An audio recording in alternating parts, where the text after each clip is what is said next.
Muy buenas noches, bienvenidos al pregame de Jugando Pelota Dura. Soy Cismari Fleming, esta noche en sustitución del compañero Ferdinand Pérez. Vamos a comenzar de inmediato, vamos a presentar a nuestro panel que nos acompaña los lunes. Denis Pérez, buenas noches Denis, Alex Delgado, Margarita Ponte, buenas noches a los tres. Buenas noches Cismari, buenas noches a mis compañeros y a Puerto Rico entero. Buenas noches y bienvenidos todos. Bueno, hoy tenemos Saludos. un programa intenso. Margarita, bienvenida nuevamente. Gracias igual. Tenemos un programa intenso porque vamos a estar hablando, por supuesto, tenemos a nuestro panel político, Tomás Rivera Chats, Jorge Colbert y Víctor García San Inocencio, que no sabemos si va a temblar hoy tempranito o quién es el que va a temblar hoy. Lo había agitado Yo lo había agitado ya. ya y ya estoy temblando yo. Y dice que el aguacero que le cayó, mira, le ha cambiado un poquito el ánimo, así que vamos a ver. Vamos a ver, bueno, pero también vamos a estar hablando sobre la prohibición, que es algo bien importante que se está hablando en Puerto Rico ahora, aunque sí se ha ocurrido en otros estados, en Estados Unidos, es la prohibición de celulares en las escuelas del país y de los jóvenes, así que de eso vamos a estar hablando. Va a estar con nosotros Georgie Navarro, que está radicando un proyecto, y también vamos a estar hablando sobre algo que yo creo que es hasta cierto punto sarcástico, cuando yo escucho al presidente del CRIM mencionar que todo esto que se habla de lo difícil que puede ser para Puerto Rico, este impuesto al inventario a largo plazo, y él realmente dice que eso es una leyenda. Pues vamos a hablar de lo que es una leyenda realmente y qué es lo que él está diciendo. Pero vamos a darle la bienvenida a nuestro panel en la mañana de hoy, noche de hoy, nuestro primer panel, que está compuesto por el doctor Luis Nieves Garrastegui. Buenas noches. Buenas noches. El doctor Juan Salgado. Buenas noches a todos, al pueblo de Puerto Rico. Al doctor Michael Soler. Muy buenas noches a Puerto Rico y al panel. Y al doctor Mario Paulino. Buenas noches a Puerto Rico y al panel. Gracias.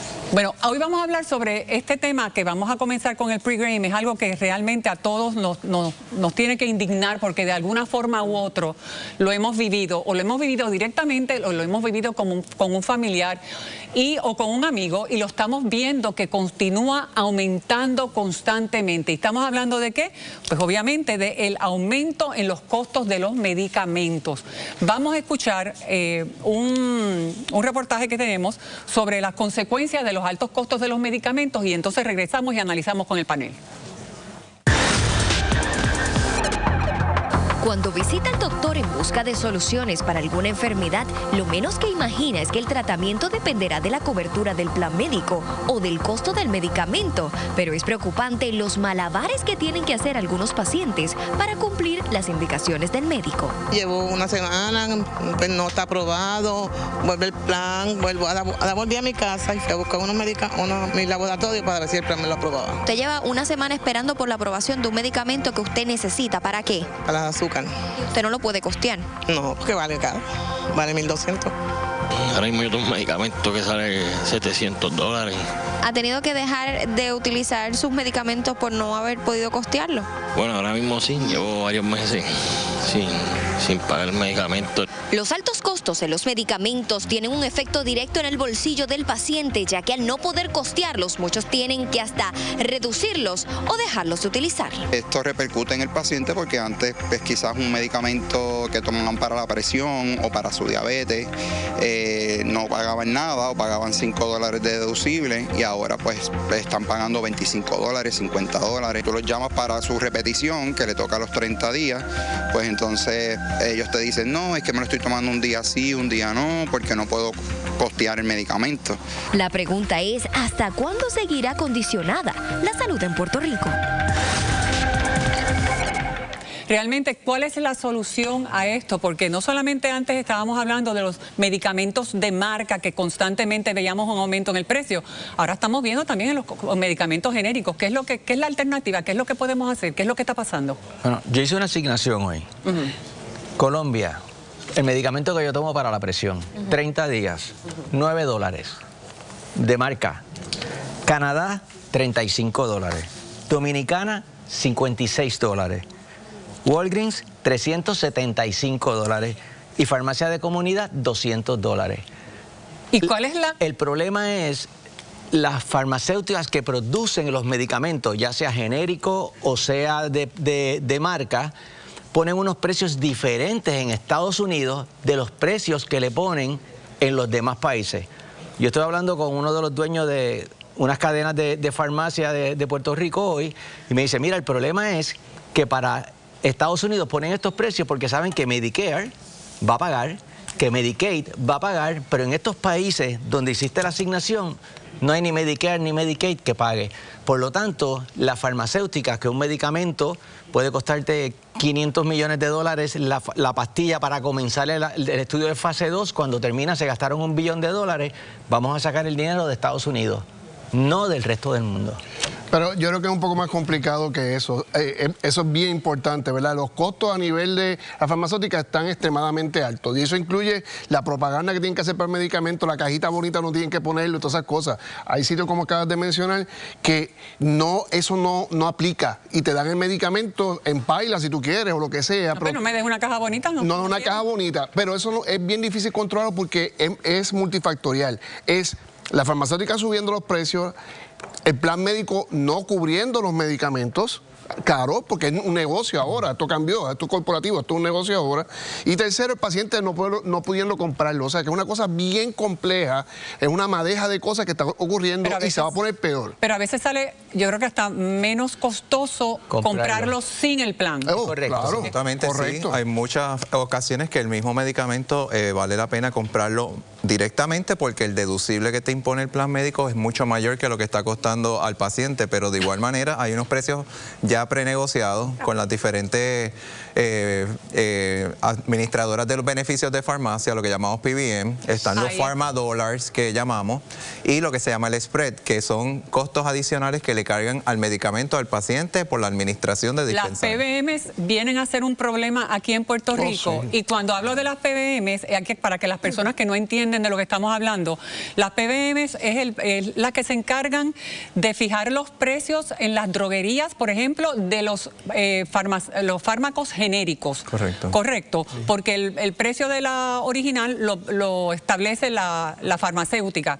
Pero en este caso son las PBM, es como un intermediario. Aquí se trató de regular eso, pero se legisló, pero entonces la Junta de Supervisión Fiscal y la juez Saylor Swain lo pararon. Y eso lo que hace es continuar aumentando, porque nos están controlando aquí mismo estas PBM. Por la libre. Uno de los problemas que hay, el problema es que desde un punto de vista, la financiación, el financiamiento de los medicamentos a nivel global prácticamente lo hace Estados Unidos, por un lado. Por otro lado, están por la libre. Y tercero, los márgenes de ganancia que hay aquí son excesivos. Entonces, ¿quién le pone el cascabel al gato? Hay alguien que tiene que poner el cascabel al gato. Vivimos en una sociedad de libre mercado, pero no quiere decir de libertinaje en el mercado. Y al final del día, paciente que no se tome los medicamentos como están indicados, le va a hacer daño y va a ser más caro, porque no es costo efectivo, un paciente que tenga cualquier medicamento cardiovascular o diabético, que no se lo tome y luego hay que admitirlo en un hospital. El paciente va a perder días de trabajo, las hospitalizaciones son caras, largas y con un costo de una morbimortalidad altísima. Nieves, usted dice que esto cambió, pero para mí siempre ha sido un negocio esto, así que ¿qué es lo que cambió? Como te dije, como hay varios factores, pues entonces todos coincidieron y la cosa hasta ahora cambió totalmente. Estamos haciendo, te puedo decir, nosotros ahora nos estamos obligando a hacer medicina de hace 30 años atrás, o sea, medicamentos viejísimos, medicamentos que ya no utilizamos para nada por los efectos secundarios, por la administración, por la durabilidad que tenía. Ejemplo, yo tengo pacientes de asma que tienen un medicamento que los controlan una sola vez al día, 24 horas lo usan y están bien. Pues el plan me dice, no, ese medicamento es muy caro, vamos a poner al paciente a pagar más deducible por él. El paciente no puede pagar deducible, va a mi oficina para atrás, una semana esperando por el medicamento y dice, estoy asfixiado todavía. Me fuerzan a mí a darle terapia respiratoria, que es cada 4 horas, 6 veces al día por reloj. Cuando usted usa una terapia se pierde todo el medicamento, no es efectiva, porque eso es lo más barato que hay, eso es centavería. Doctor Garrastegui, a mí me parece, y lo comparto con usted porque he estado, ¿verdad?, bajo el cuidado del doctor, y el asma es una cosa terrible, y comparto, ¿verdad?, la desesperación de esa gente. Y admiro profundamente a los médicos y a todos los que están sentados aquí, pero se nos ha ido de las manos. Esto es un negocio, pero un negocio, oye, lo entendemos todos, pero un negocio sin humanidad.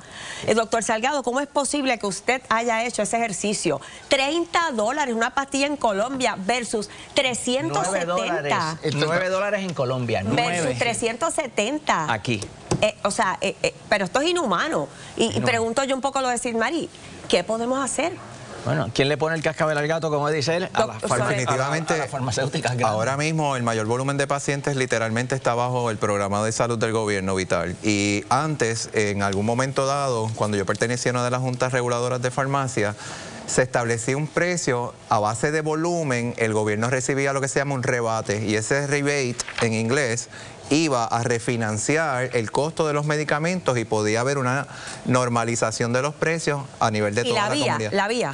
Sí lo había, pero hoy día, como bien han mencionado los compañeros, todas las entidades de servicios de salud que aseguran a los pacientes ya no, son corporaciones americanas, son corporaciones con un fin, obviamente, pecuniario, y definitivamente cambia el juego, igual que los PBM, pues hoy día todo tiene, en el back-end que llamamos, pues tiene que tener un margen y una ganancia para poder retribuir. Cada vez que ustedes vean un anuncio de que están vendiendo una aseguradora o que la compró otra persona, va a haber un cambio y va a ser peor, porque todos vienen a ganar dinero y vienen a recuperar la inversión. Algo bien importante es que las listas que tenían antes, lo que le llaman el PDL, Preferred Drug List, cambia continuamente de año en año, entonces tenemos que desconectar pacientes, todo se complica definitivamente. Y no solamente eso, desde el punto de vista costo-efectividad, tenemos que mirar eso, y es como dice Sinmari y como dice los miembros del panel, es un problema de salud pública. Eso no suele mirarse nada más en dólares y centavos.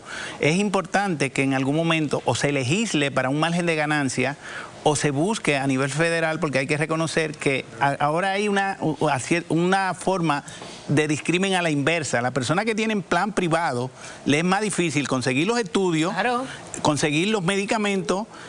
Los deducibles son más altos, entonces la persona, que y está bueno que el gobierno financie eso, pero lo que tiene Medicaid, Medicare, que lo pagan ellos previamente y nosotros los que pagamos impuestos pagamos Medicaid, pero lo que tenemos que pagar el plan médico privado al final del día somos los que estamos más chavados. Y el mejor plan médico ahora mismo es la reforma. La Medicaid y la reforma. Vital es el mejor plan médico. Y los advances. Y los advances Medicaid. Lo que plantean ustedes, especialmente, doctor, a mí me pasó. Yo estaba en España en un viaje de vacaciones y una de las personas que estaba conmigo se le quedaron unos medicamentos que tienen que tomar diarios. Cuando llegamos a una farmacia, buscaron el mismo medicamento, pero no la misma marca.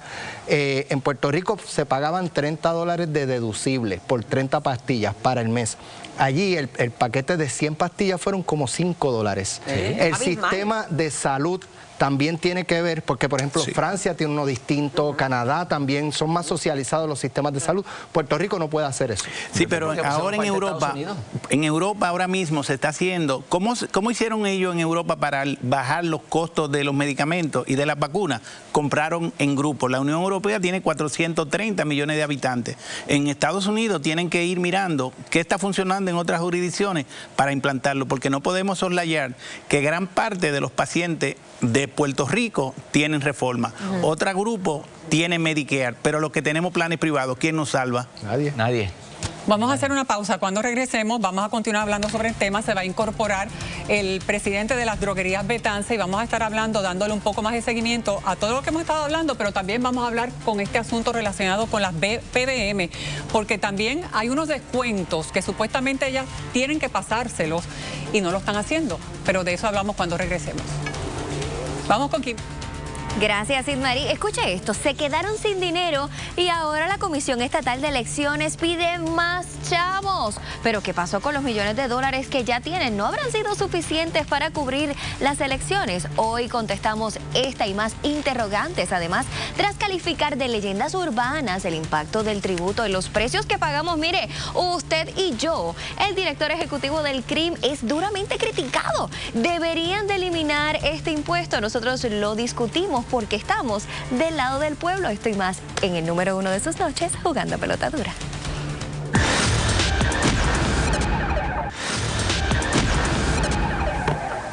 De regreso al pregame, estamos hablando sobre un tema que a todos nos afecta directa o indirectamente y es el costo de los medicamentos. Y estábamos hablando hace unos minutos sobre el tema relacionado también en todo este andamiaje a las PBM. ¿Qué es lo que son las PBM? Para los que no saben también, vamos a aclarar. Las PBM son los responsables de contratar con las farmacias, de negociar descuentos con las compañías farmacéuticas y procesar y pagar medicamentos. Así que ellos tienen un rol importante en todo este asunto y todo este tema, porque, por ejemplo, Sabemos que hay descuentos, correcto, hay descuentos que se les dan para la compra de medicamentos, pero hay veces que esos descuentos no aparecen, aunque sí los tienen los PBM. No los pasan. Y no los pasan. Eso quiere decir que se quedan con ellos y el dinero se queda con ellos. ¿Es ganancia? Es un acuerdo de volumen por medicamentos donde hay una retribución, ya sea al PBM, y por ende se le pasa en ocasiones al plan médico, pero hoy día eso no está regulado y realmente nunca hemos visto esa transparencia de cómo llega o cómo se administra lo que se llaman los rebates o los descuentos por volumen. O sea, ese control lo tienen directamente ellos y nadie entra en eso. Absolutamente. Tenemos con nosotros a el presidente de Droguería Betance, Juan Carlos Hernández. Me gustaría la reacción suya en relación a esto que tiene que ver con las PBMs. Bueno, buenas noches. Primero quiero aclarar, ¿verdad? Droguería Betance es una distribuidora de medicamentos y no una farmacia per se, pero conozco el modelo porque también nos toca de cerca, ya que pues la farmacéutica produce los precios hacia la droguería en un modelo de gross, ¿verdad? Y el rebate lo lleva a un neto, el cual ni la droguería, ni el paciente, ni la farmacia lo ve. Es una negociación que hace el PBM con la farmacéutica para mantener el producto dentro de su formulario. Denise. Sí, quería preguntarle a Juan Carlos Hernández, hay una ley federal que es el Inflation Reduction Act, que es el de Biden, que se supone que se aprobó para reducir los precios de los medicamentos. Yo me pregunto si ustedes están aplicándolo ya, eso es ley federal, y por qué no lo estamos viendo. Pues mira, sí, eso es una ley federal y te diré que mucha discusión hay en la industria al respecto. Eso, hay una serie de medicamentos que van a ser escogidos durante una serie de tiempo. Ya se escogieron los primeros 10, donde el precio negociado se va a publicar en septiembre de este año, pero va a ser efectivo en enero de 2026. ¿Me puede mencionar algunos? De 2026, en 2 años. Sí. Pero de aquí a allá me he muerto. No, eso no hace sentido. Y luego cada año van a seguir aprobando 10 Pero medicamentos más. menciónenme algunos. Pero eso es lo que provee la ley, para darlo claro. Eso es lo que dice la ley. Pues es una porquería. Esa es la que dice la ley hoy. Y están escogidos los productos que más le compete, o los eso más no le gasto tiene beneficia a nadie hoy de inmediato, pero dígame cuáles son algunos de esos medicamentos. No recuerdo el tope de mi memoria, ¿verdad? Pero la verdad que no, sí, okay. No podría decirle. La insulina es uno que está corriendo ya. Sí. Hay insulina y hay productos de diabetes ahí. Pero te diré que irónicamente en la industria hay una expectativa cuando eso comience, ya que las farmacéuticas pues pudieran tomar eso como una iniciativa para, ya que no pueden aumentar el precio de ese medicamento, pues entonces los demás pudieran haberse afectado y haber lo que le llamamos un spillover effect. Me preguntan aquí en las redes si Humira es uno de esos medicamentos. Él no se acuerda. ¿Alguien sabe? Lamentablemente no te puedo Margarita, yo quisiera preguntarle tanto a los dueños de farmacias, distribuidores de medicamentos, a ustedes los médicos, que sé que esto les tiene que preocupar mucho. Les pregunto, ¿hasta dónde ustedes pueden levantar su voz para que se dé algún cambio? Porque se está corriendo riesgo en términos de la salud. ¿Ustedes pueden levantar su voz? ¿Pueden tocar alguna puerta o no? Mucho tiempo para esperar para regular eso. Ahora, un detalle que tengo que decir que nos ha mencionado es que en esas negociaciones se hace por paquete. Por ejemplo, dicen este medicamento para hipertensión, este para diabetes y este para el asma. Si tú me compras estos 3 de estas farmacéuticas, yo te consigo unos rebates. Ahora, si tú me compras el de diabetes de una farmacéutica y el de asma de otra farmacéutica, ese rebate no aplica. Y por lo tanto no lo compran. ¿Hasta dónde pueden levantar su voz? ¿Pueden hacer algo o no? ¿O estamos presos del sistema? Todos los días la mitad de la práctica de nosotros va dirigida a poder dedicar de 2 a 3 horas en tratar de autorizar medicamentos de necesidad para los pacientes. Y a medida que esto llegue a un punto donde sea intolerable, las líneas no están disponibles, etcétera, se sigue complicando la ecuación. Hay personas que a veces inclusive nos piden, doctor, vi en la red, en internet que este medicamento tiene una dosis doble. Yo le estoy dando 10 miligramos, tiene 20. ¿Me podría recetar el de 20 para picarlo y rendirlo? Doctor, yo no quiero ser dramática, pero tengo que hacer esta pregunta. por este costo tan increíble de los medicamentos, aquí hay gente que va a morir. Claro, va a morir, no, está muriendo. Pero hay que reconocer algo, hay que recordar algo, la justicia tardía no es justicia. Ya me morí. No solamente eso, si eso va a comenzar, como dijo el señor de la droguería Betance, va a comenzar a ser efectivo en el 2026, 2 años. Entonces, si hay cualquier tipo de solución, tiene que ser mucho más rápida, mucho más dinámica, agresiva. Y hay que buscar la forma de, con los dirigentes políticos, con los partidos políticos, tanto locales como nacionales, para buscar algún tipo de remedio que sea inmediato, porque sí la ley tiene un objetivo bueno, pero la justicia tardía no es justicia. Medicamento que llegue tarde, el paciente se murió. Aquí vienen senadores y representantes todos los días a hacer hay que proyecto de ley, vamos a hacer un comité. Hacer un proyecto de ley. Lo que pasa es que como desde aquí podemos controlar eso. Mientras eso no es campo ocupado por el Congreso de los Estados Unidos. Ese es el punto. Lo que ocurre en Estados Unidos va a ocurrir aquí. Pero no va a ocurrir en España. Lo que sucede es que nosotros, por ejemplo, en Puerto Rico, aquí hay partidos nacionales que tienen incidencia. Bueno, pues que busquen a sus senadores y representantes, tanto los republicanos como los demócratas, y que presenten legislación, porque el costo de vida de Puerto Rico, los ingresos de Puerto Rico no son los de Connecticut ni de El problema lo tienen en Estados Unidos y los congresistas no han hecho nada y no van a hacer nada porque los tienen las farmacéuticas, los tienen ahorcados con billetes. Es así. Claro, pero Puerto Rico puede hacer una lista de 50 medicamentos genéricos que pudiéramos otorgar a los pacientes ese listado con unos descuentos ya fijos y va a resolver gran parte del problema. Y le va a llegar más medicamentos a más gente, porque hay que reconocer que en Puerto Rico un % alto, casi un 60% de las personas o tienen Medicaid a través de Vital o tienen Medicare. A mí me parte el corazón, nos tenemos que ir, pero gracias al panel por estar con nosotros. Estaremos hablando probablemente de este tema una y otra vez y esperemos que en algún momento llegue a una solución. Gracias a ustedes. Gracias por estar con nosotros. Hasta aquí llegamos con el pregame. Cuando regresemos, comenzamos a jugar pelota dura.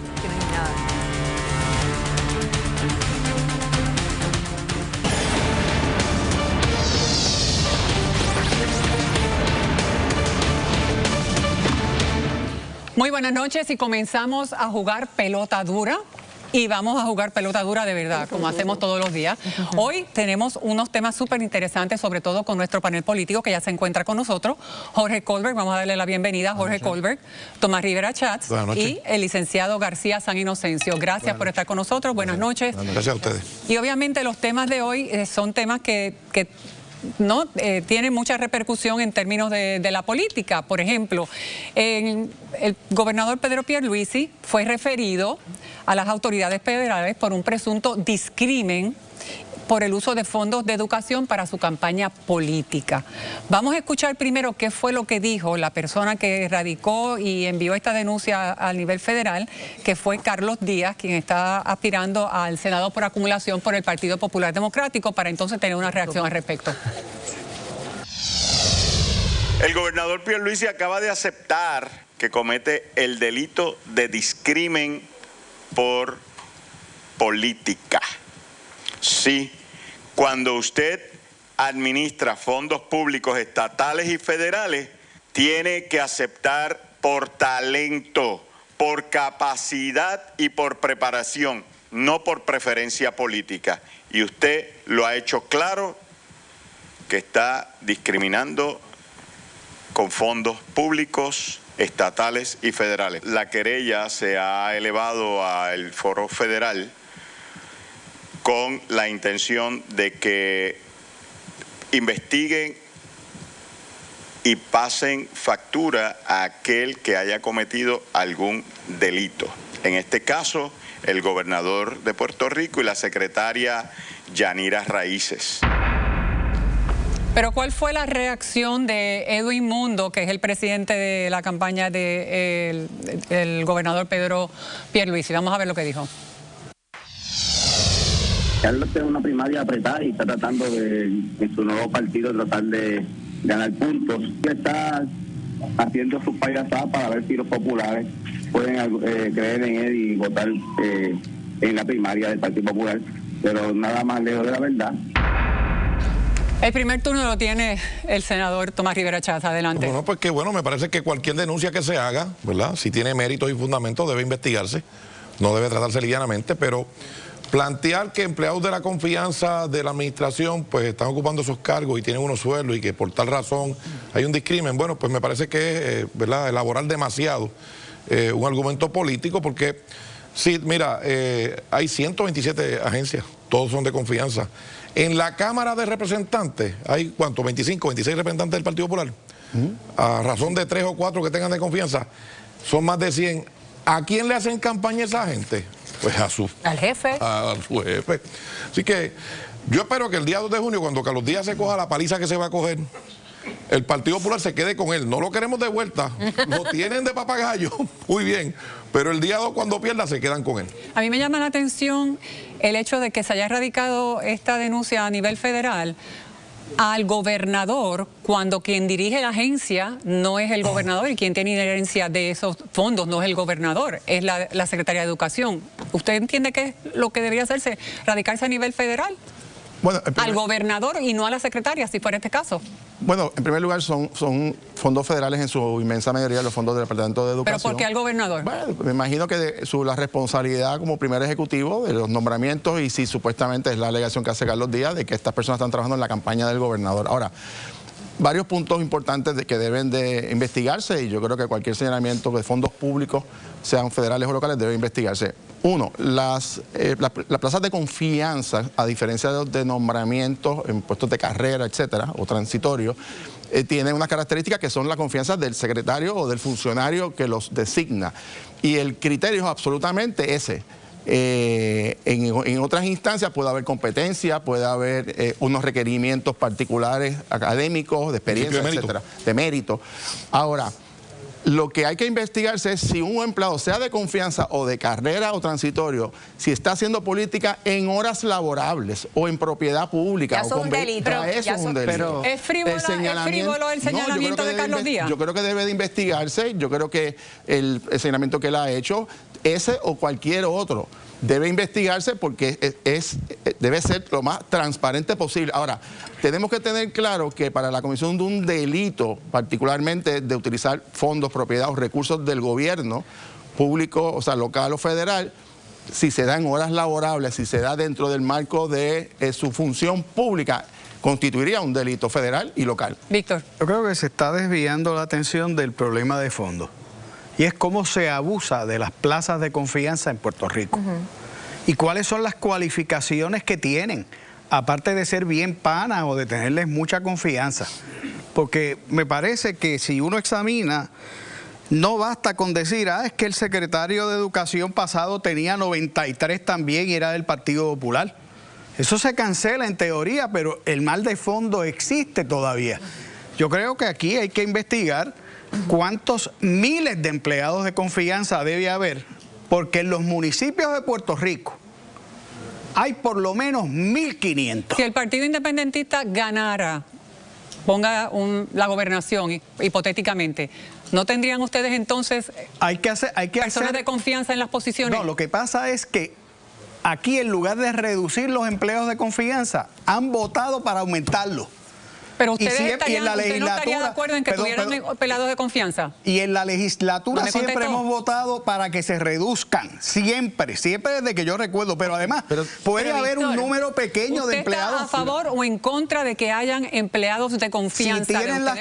Si tienen las cualificaciones podrían serlo, pero un número bien limitado. Víctor, usted no le podría decir a Denis Márquez o a María de Lourdes Santiago que sus empleados no pueden hacer campaña por ellos. O sea, no, pero lo que pasa es que la doctrina... En horas laborables, obviamente. Pero la doctrina Acevedo Vilá, que era la que los jefes de agencia tenían el derecho y el deber de estar en los comités de recaudación de fondos cuando eran los que adjudicaban subasta y contratos. No se puede llegar a ese extremo. Y el número de empleados de confianza tiene que ser bien reducido. Yo no sé por qué una secretaria de Educación necesita 93 empleados de confianza, ni ningún secretario. Estos de los empleados de confianza muchas veces no son de confianza del secretario. A Eliezer Ramos le impusieron a Héctor Joaquín Sánchez, que había sido comisionado electoral del PNP, y después de eso tuvieron que sacarlo y se lo impusieron en obras públicas o carreteras lo mandaron. Una persona en obras públicas o carreteras que yo sepa no era ingeniero. Y entonces, pero tenía una confianza política. A mí no me consta, primero, que haya allí personas que alguna no pueda tener cualificaciones. Probablemente las tiene y probablemente son buenos funcionarios. Pero habrá que ver el pareo de cuántos donan dinero. Porque en Ponce se demostró ya que tenía muchos empleados de confianza para pagarle el préstamo al alcalde. Ni tan de confianza porque terminaron choteándolo. Vamos por partes. Bueno, para que tú veas cómo es la confianza. Vamos por partes, porque si la... Pero tienes una muestra en Ponce, Colbert. Está bien, pero vamos a hablar del PIB un momentito. Si la afiliación es un issue de vínculo de corrupción, la pregunta es cuál es la ideología de los empleados hoy de María de Lourdes Santiago en el Senado. No te vayas tan lejos. ¿Cuál es la ideología? No te vayas tan lejos, me tienes a mí. Ellos trabajaron conmigo. Y si el issue de dar dinero de un empleado a un partido por su ideología, ¿de dónde el Partido Independentista saca todos los años 300 y 400 mil dólares? Si no son de los propios empleados de la Comisión Estatal de Elecciones que aportan a la campaña del PIB. Los mismos empleados. Y eso. Tira toda la basura que quieras, pero no es verdad. No es la basura. No es verdad, es basura. Pero en su caso, ¿cuántos estadistas y los independentistas aportan y los empleados aportan? En el número limitado de empleados en la oficina legislativa, todos eran de confianza y yo presumo que todos eran independentistas. En la Comisión Estatal de Elecciones, Alex, en la Comisión Estatal de Elecciones, todas las posiciones son de confianza. Claro. Y cuando el PIB, el PNP y el PPD estaban allí, el PIB tenía exactamente la misma cantidad de empleados que los demás partidos. Menos los destaques en la elección pasada, que el PNP tuvo el 70%. En la ley que les preparó Tomás, el 70% de los destaques. Estamos hablando de los empleados de confianza. Un 70%. Segundo, la denuncia del aspirante del Partido Popular al Senado no hace ninguna imputación específica contra ningún empleado de confianza. Sencillamente está tratando de hacer un planteamiento para llamar la atención de cara a una primaria del Partido Popular, pero no hace ningún planteamiento específico de delito contra ninguno de ellos. Ya usted dijo que usted no quiere a Carlos Díaz de vuelta en el PNP, lo dijo. Ni yo, ni mucho más. Por si acaso no me toca a mí, pero no me interesa. Se estaban chismes siempre con Arango. Bueno, rayete. Pero entonces mi pregunta es a Colbert. ¿En el Partido Popular quieren a Carlos Díaz? ¿Va a perder la primaria? Yo no sé si los populares van a votar el 2 de junio y seleccionarán los hombres y mujeres que entiendan son los mejores para la papeleta. Le corresponde a los populares pasar el juicio. Pero tú eres popular, tú vas a votar. Yo voy a votar él no ha decidido si va a votar. Y diré por cuál 4 candidatos votar en el Senado y en la Cámara. Bueno, vamos a cambiar de tema. Histórico recaudo en el Partido Independentista Puertorriqueño, Radio Maratón. Recaudaron $130,000 y un poquito más. Ahí no habían personas de confianza aportando. De la legislatura, de la comisión. Mira, eso fue porque yo participé. Eso se fue por cuanta intersección hubo en Puerto Rico y lo sabe todo el mundo. Colbert, no hablemos de los 250,000 pesos que no puede explicar todavía. Que las latas estaban en todas las luces. Y te inventaste. Todo el mundo vio las latas del PIB este fin de semana en las luces. Un sábado había gente en qué luces. Jorge, tú has explicado el $250,000 que recogiste en bacalaíto frito. Dijiste cuando era secretario del partido. Los informes se van a publicar, vamos a saber los nombres. Y los nombres están ahí. Pues lo vas a ver, lo vas a ver y fue un récord. ¿Tú sabes por qué? Pero es lo que lo interesante es que a ustedes les encanta criticar a los populares y a los PNP y no se mira a un espejo, porque son los perfectos, los intocables, los pulcros. Mira, Víctor, por Dios. Bueno, es que esa es la realidad. Mira, esto es bien sencillo. Hablas de que las personas que dan dinero del PNP y el PPD son personas que tienen vínculos Ley 22, de las exenciones grandes. Y los que dan dinero, que son empleados del PIB, esos son perfectos, esos son legales. Del capitalismo salvaje. Hipocresía se llama. Hipocresía se llama. Un turno breve para luego que Tomás Rivera Chávez tenga un turno, porque no ha hablado. Claro, mira. Es que como yo participé en la recolección, yo veía la indignación de la gente que me decía, yo era popular, paraca, te tiraban 10 pesos. Se nota la insolación que tiene Víctor de las luces que estuvo, de las horas eso fue largas del piquete hoy. Eso fue del piquete hoy. Lo que quiero que sepas, Colbert, explícate, es más, te doy mi tiempo para que explique los $250,000 pesos que dijiste que recogiste vendiendo vasitos y bacalaitos. En el lavatón aquel. Léelo, está en el informe. Yo lo escuché bien ahorita, que usted dijo que usted presumía que sus empleados eran pipiolos, que lo presumía. No, digo, yo no, perdóname. ¿O usted no? Perdóname, yo sabía porque eran independentistas. Además, ya los carpeteó, no necesariamente. ya lo sabía. No, yo lo sabía porque me lo decían.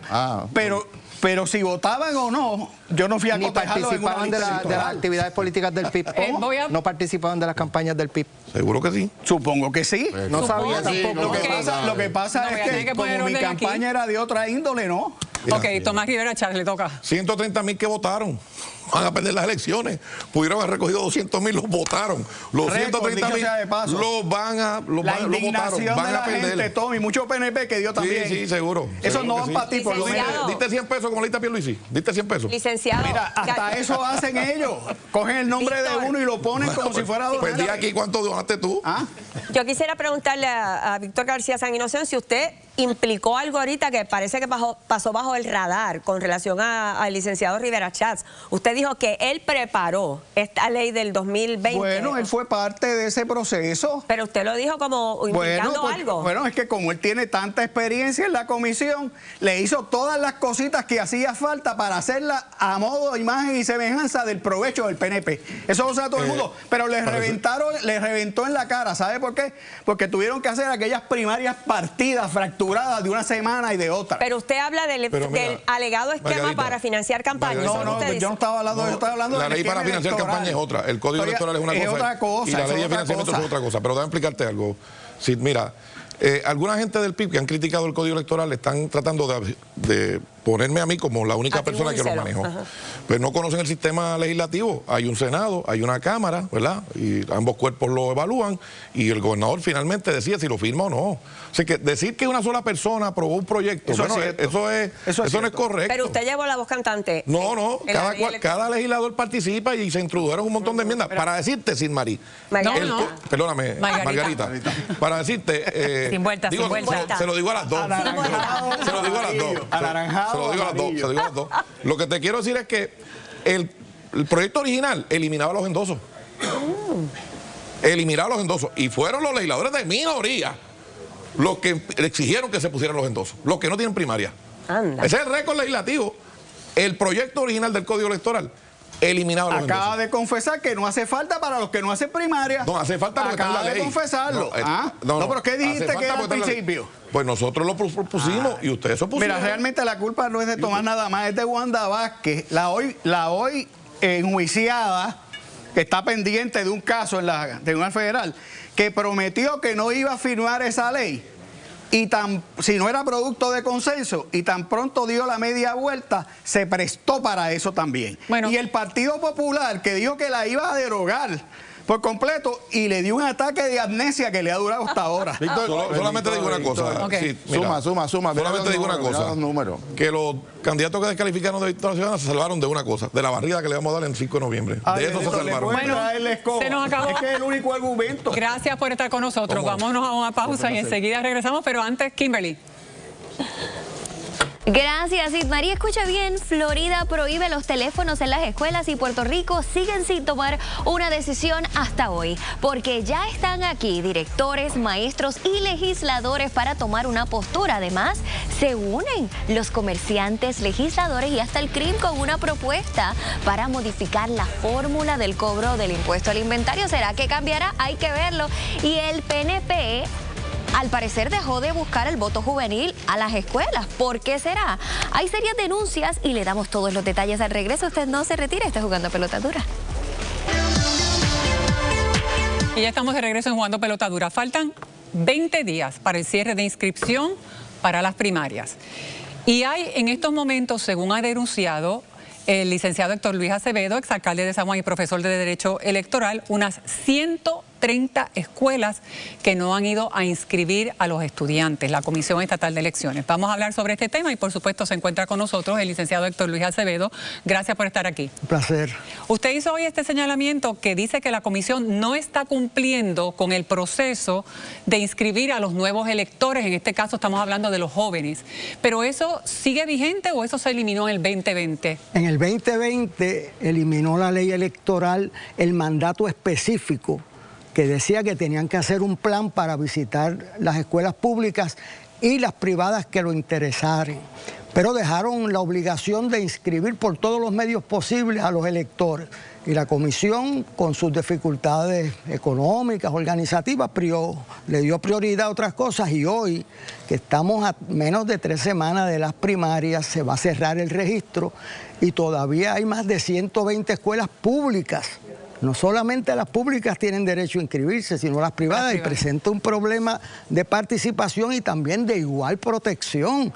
¿Cómo es posible que fueron a tu escuela y a la de él no? Pero eso está en manos de la Comisión Estatal de Elecciones, de querer hacerlo o no hacerlo. Bueno, yo entiendo que no es de querer hacerlo, es que el gobernador tiene una responsabilidad, porque la comisión dice que no tiene todos los recursos. La Junta Fiscal, que aquí trató muy mal la comisión, entonces, pero los recursos son los funcionarios que han tenido allí en el 2021. Los que se graduaron en mayo no inscribieron a ninguno en las escuelas, ni uno.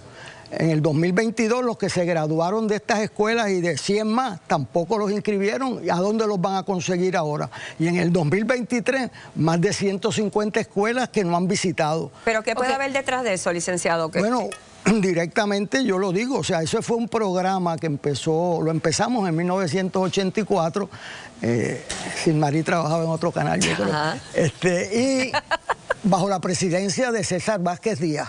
¿Por qué? Porque el grupo de jóvenes es el que menos se inscribe en el mundo. Y fuimos a todas las escuelas por unanimidad por 40 años. Pero los tiempos cambian, licenciado, y ahora mismo está hablando la plataforma ERE, por ejemplo.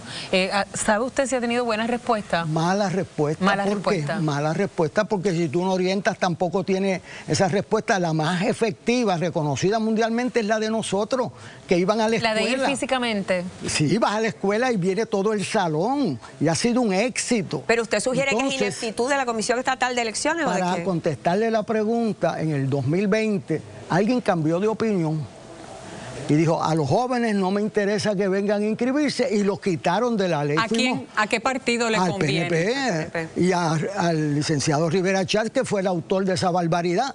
¿Y qué pasó? Fuimos Victoria Muñoz y la Calderón a protestar. Todos los partidos, Victoria Ciudadana, el PIB, todo el mundo, los candidatos independientes como Manuel Sidre. Y entonces lo aprobaron. Y entonces Pero ahí había populares que aprobaron eso también, ¿no? No. ¿Fue solamente sí, legisladores PNP? Si en la legislatura, igual que pasa ahora, el 67% del electorado está en la oposición. Ahora, licenciado, ¿hay el personal en la comisión para acudir al 100% de las escuelas superiores? Definitivamente. Ustedes mismos están diciendo que no tienen chavo. Definitivamente, claro que sí. Lo que pasa es que tú no puedes estar pensando en cobrar todo, o sea, los funcionarios de colegio no cobran un centavo. ¿Y qué pasa con la comisionada del PPD, que nos enteramos de esto por usted? Bueno, no, ella lo ha solicitado y hemos estado en esa pelea. Pero la denuncia, yo dije, este caso yo lo voy a llevar porque yo fui uno de los autores de esa medida. Y ha sido un éxito para todo el pueblo de Puerto Rico. Y usted no puede sujetar un programa a que ahora los jóvenes piensan diferente. No, que tienen derecho a votar a favor y en contra de lo que su conciencia le dicte. A lo que no tiene derecho Puerto Rico es a privar a sus jóvenes de igual oportunidad. Si no es por usted, no nos enteramos. Bueno, o sea, el partido como organización no está pendiente de estas cosas. El partido como organización se afectan, como usted le pregunta a cualquiera de nosotros y tiene que mejorar en muchas áreas. Claro que sí. Ahora mismo la Comisión Estatal de Elecciones tiene un déficit de 36.8 millones. ¿Realmente cuál es la solución a esto y qué es lo que se puede hacer que no sea que dejaron en manos de ellos que lo hagan pro bono, si quieren? Claro. Si quieren. Y los funcionarios de colegios de Puerto Rico no trabajan todo el día de todos los partidos sin ganar un centavo. Así que ahí tienen el ejemplo. Y los funcionarios Mire, la JIP estaba completa en el 2021 en mayo y no fueron a inscribirlo. Hay que tener una voluntad para saber que el derecho al voto de esos jóvenes es de las prioridades más grandes de este país. Bueno, vamos a ver si ocurre ese asunto llamado voluntad, que a veces lo queremos pero no lo vemos. Gracias por estar con nosotros, licenciado Héctor Luis Acevedo. Vamos ahora con Kimberly.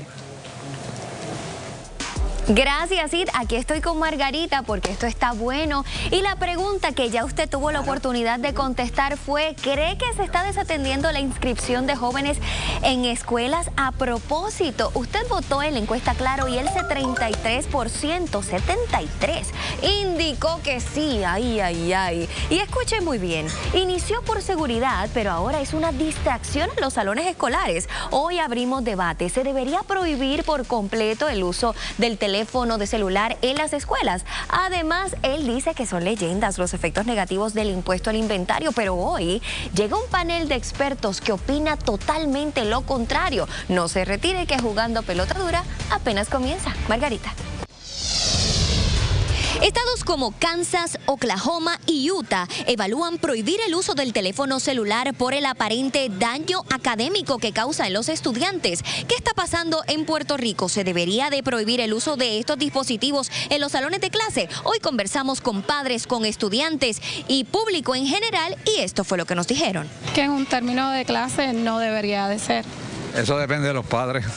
Debe ser prohibido, ¿verdad? Hay personas que no tienen computadora y necesitan como buscar información sobre proyectos y tareas. Creo que no deben permitirlo. Si el estudiante está en escuela intermedia, debería tener uno para cuando los padres vayan a buscarlo y eso. Se debe prohibir. Que a veces en las clases usan los teléfonos y siempre siguen con los sonidos y todo. Y hoy en día los menores no pueden estar teniendo teléfono porque hay muchas cosas malas en las redes sociales. Es un fallo del Departamento de Educación permitirle a los jóvenes menores de edad tener celulares. Esta entrada es presentada por Popular Auto. Muévete con Popular Auto. ¿Debe o no prohibirse el uso de teléfonos celulares en las escuelas elementales? ¿Sí o no? Esa básicamente es la pregunta. Ya se ha visto en otros estados en la nación americana que se ha hecho y se está implementando, pero aquí el representante Jorge Navarro está radicando un proyecto para prohibir el uso de los celulares y tenemos con nosotros en el panel de hoy al representante Jorge Navarro. Gracias por estar con nosotros. Se encuentra también Rafael Androver, que es el director escolar. Saludos, buenas noches a todos. Gracias, buenas noches. Y por supuesto el licenciado Manuel Kilikini, presidente del Colegio de Abogados y Abogadas de Puerto Rico. Gracias por estar aquí. Buenas noches. Antes de comenzar con el representante, quiero escuchar la opinión de Rafael Androver como director escolar sobre este planteamiento y esta probabilidad de que se haga efectiva en los colegios. Bueno, en mi humilde opinión, entiendo que no se debe prohibir. ¿Por qué? Porque el celular estamos en una era tecnológica, es un instrumento necesario para transmitir el proceso de enseñanza y aprendizaje en todos los foros educativos que existen en el mundo. Sí se debe de regular, pero como hemos dicho en discusiones anteriores, el problema está en la supervisión de los padres.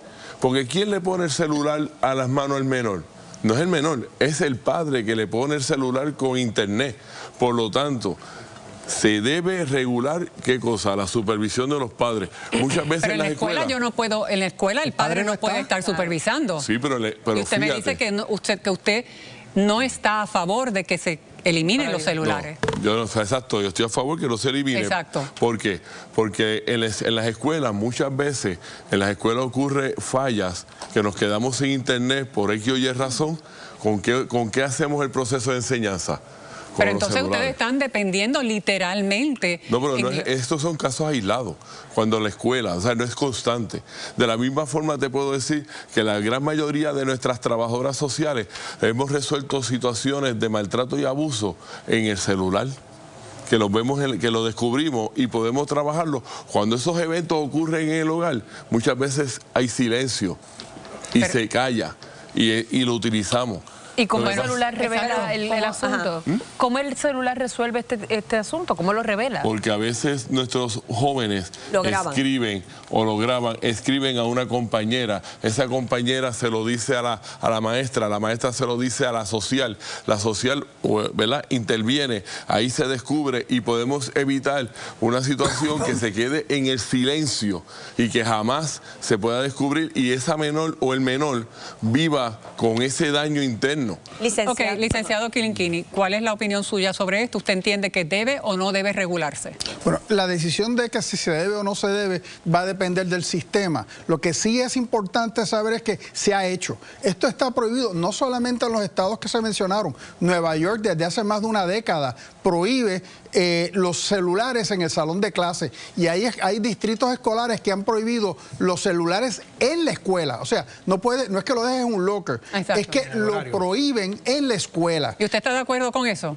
Mira, yo soy profesor universitario y te puedo decir que yo veo a mis estudiantes distraídos en ocasiones utilizando los teléfonos. El profesor aquí menciona que es el deber de los padres, pero como profesor es difícil competir contra alguien que está pegado a Facebook. Así que si yo pudiese, trataría de controlar lo que en horas de clase no haya celular. Jorge Navarro. Mira, esta medida lo que busca es eso mismo, prohibirlo en las escuelas elementales, minimizar el uso de los celulares de manera indiscriminadamente en el entorno escolar, cuando no es para asuntos académicos. ¿Y por qué nos basamos en esto? Nosotros estuvimos por los pasados 2 años llevando a cabo en las escuelas superiores de nuestro distrito representativo, en Aguas Buenas, en Guaynabo, junto al Hospital Panamericano y el Colegio de Optómetras, cómo el exceso de la tecnología afectaba a los jóvenes, creándoles depresión, ansiedad, a veces ansioso,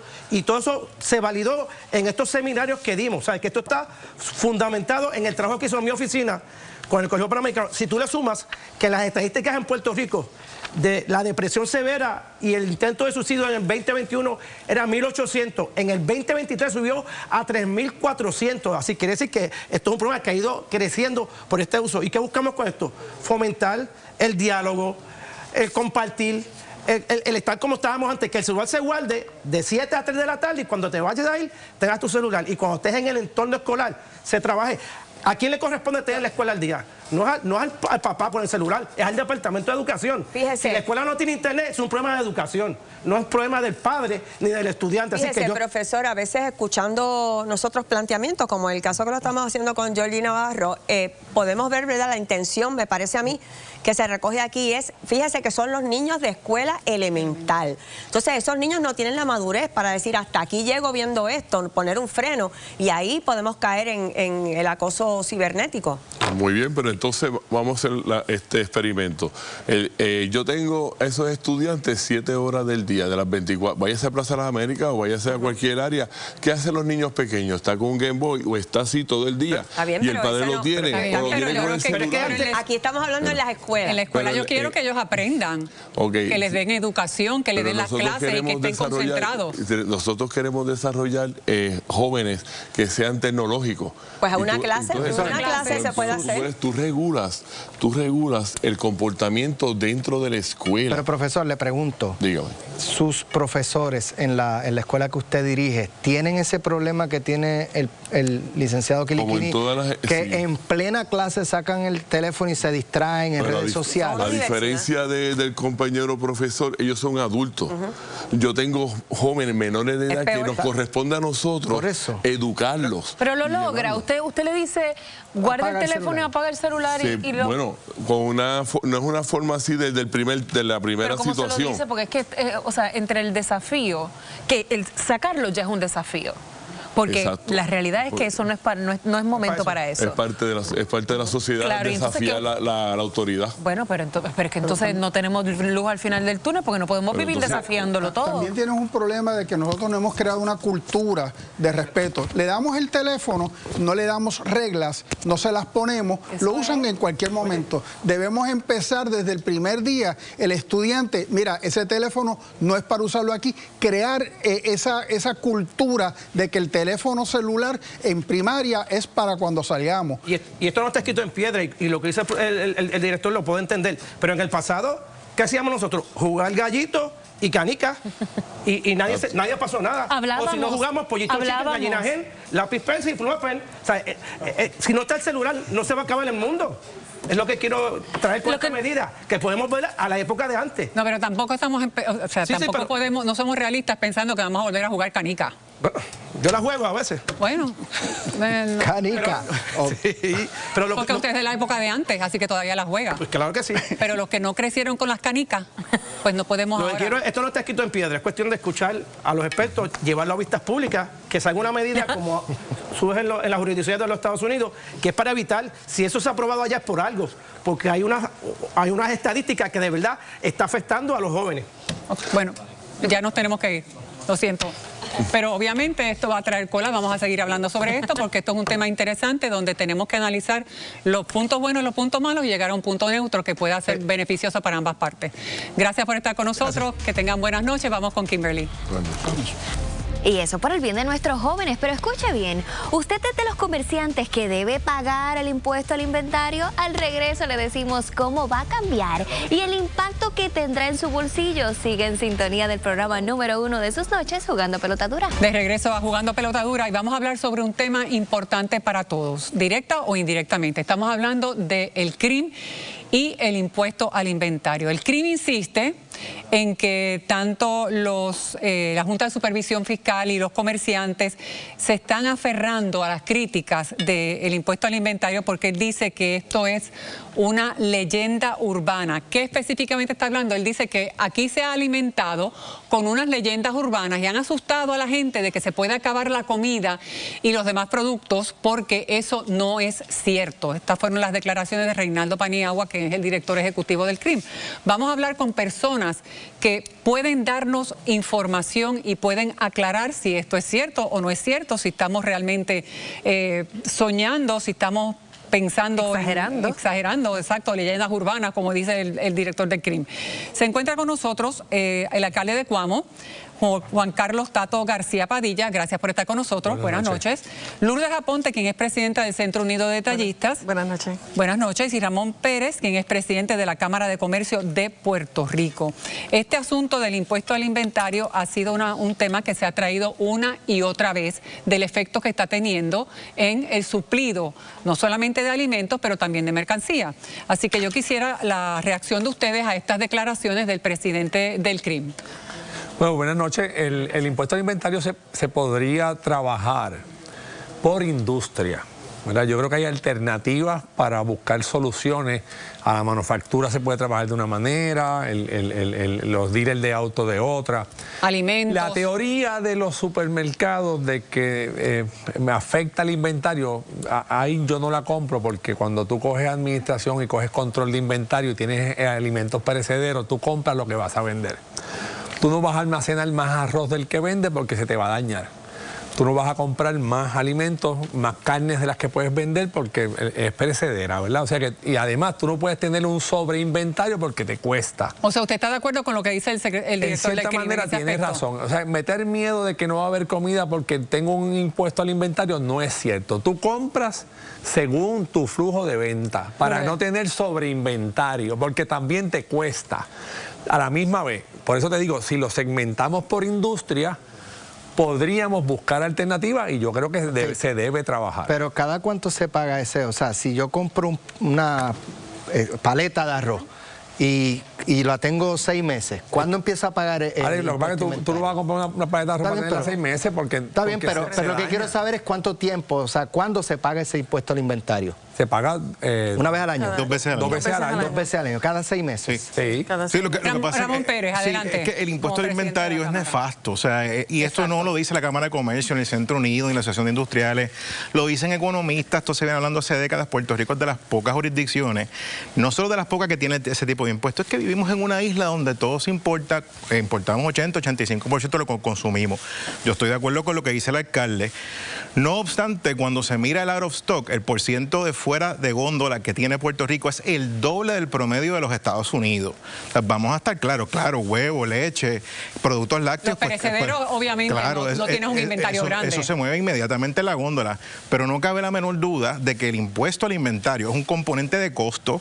Yo vi los comentarios del licenciado Paniagua esta mañana y son lamentables porque este tema de leyendas urbanas lo que proyecta es que los comerciantes de alguna forma estamos como que inventándonos algo. Una leyenda urbana es una figura mítica, ¿verdad? Como el chupacabra. Sí.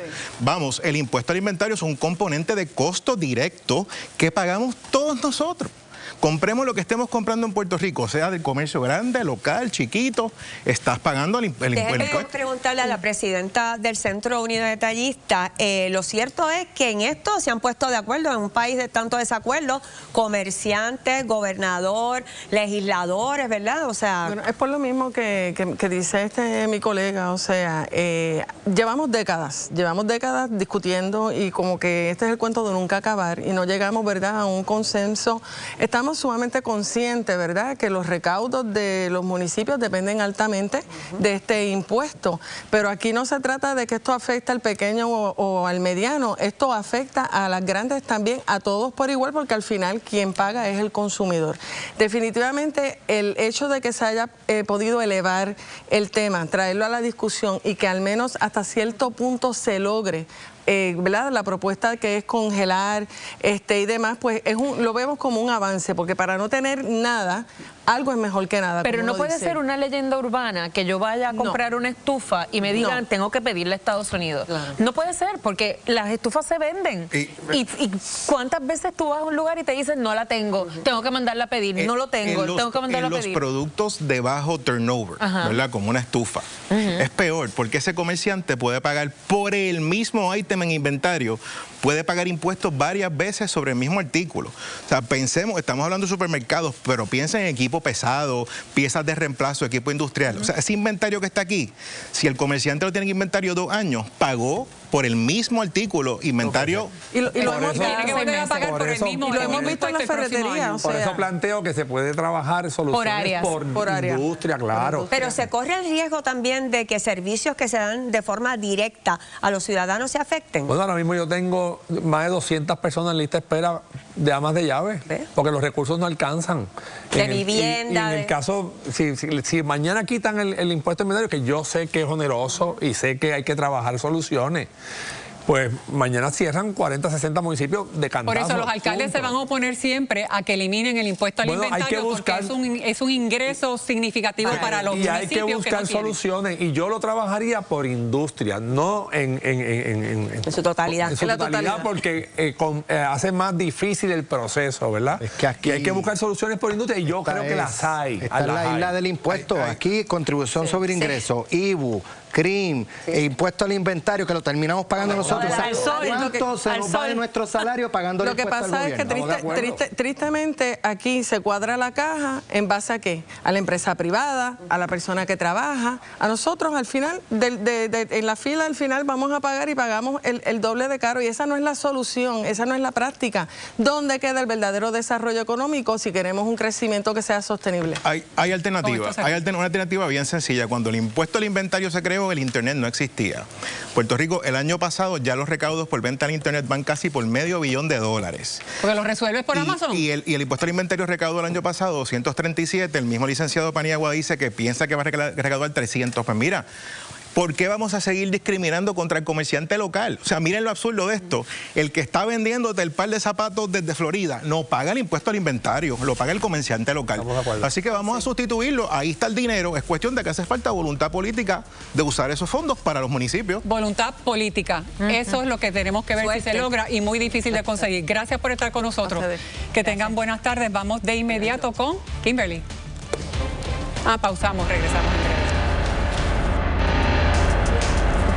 Bueno, ya prácticamente finalizamos Jugando Pelota Dura, pero antes Kimberly tiene algo que informar. Así es, porque estamos en la Semana Mayor y hay una excelente programación esta noche. No se pueden perder el Comité de la Risa. Tienen tremendo banquete comenzando con Pablo Escoba, que ustedes saben que se vaciló a Ferdinand. Canitas Alegres, el restaurante de Esteban, los borrachitos y las ocurrencias del gran Toribio. Sin duda vas a reírte demasiado, así que no te lo puedes perder esta noche a las 8. Bueno, pues vamos a